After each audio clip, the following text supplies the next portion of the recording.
يا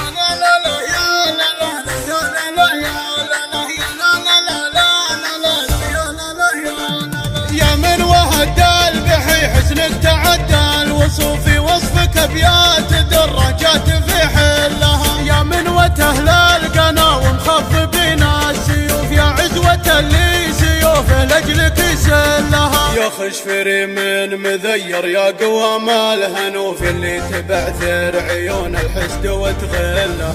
مسببه للبني ازمه وضيقه وخوف، يا من لكل العذارى منك يا من لها. هي محرقه قلب حاسدها وعين تشوف، يبطي ما يلحق مدام وهو يصل لها. الجادل المترفه منها تضيع الحروف، حتى البنات الزيان تغار من ظلها. ما تلتفت للكلام اللي يجي ومحروف، تطاع على كلمة الظلام وتذلها. بنت الدلابة عطاها الله زمه ونوف، اللي خلقها عزيزة ما حد يغلها. هي تربية شايب بين الرجال معروف، فوق المشاريف سمعتها على حلها. اسمه يحل الصعاب ومعضلة الظروف، ينوب عنها بحضور الأكبر تحلها.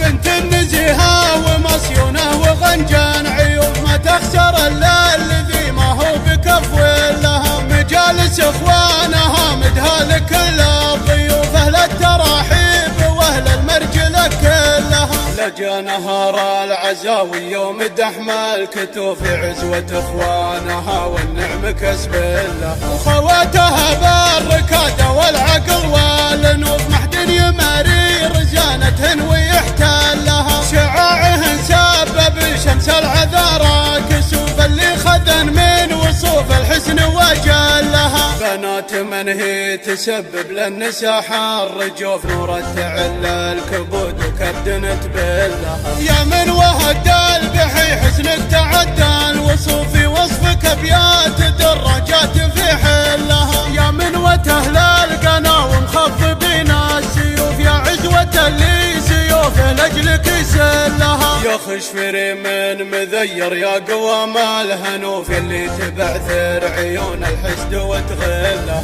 مسببه للبني ازمه وضيقه وخوف، يا من لكل العذارى منك يا من لها. هي محرقه قلب حاسدها وعين تشوف، يبطي ما يلحق مدام وهو يصل لها. الجادل المترفه منها تضيع الحروف، حتى البنات الزيان تغار من ظلها. ما تلتفت للكلام اللي يجي ومحروف، تطاع على كلمة الظلام وتذلها. بنت الدلابة عطاها الله زمه ونوف، اللي خلقها عزيزة ما حد يغلها. هي تربية شايب بين الرجال معروف، فوق المشاريف سمعتها على حلها. اسمه يحل الصعاب ومعضلة الظروف، ينوب عنها بحضور الأكبر تحلها. بنت النزيهة ومصيونة وغنجان عيوب، ما تخسر إلا الذي ما هو بكف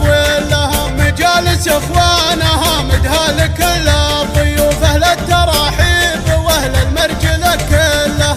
لجا نهار العزاوي يوم دحم الكتوف، عزوة اخوانها والنعم كسب لها. وخواتها بالركادة والعقل والنوف، محد يماري رزانتهن ويحتلها. شعاعهن سبب شمس العذارى كسوف، اللي خذن من وصوف الحسن وجلها. بنات من هي تسبب للنساء حر جوف، نور تعل الكبود وكبد تبلها. بنات من هي تسبب للنساء حر جوف، نور تعل الكبود وكبد تبلها. نور تعل الكبود وكبد تبلها.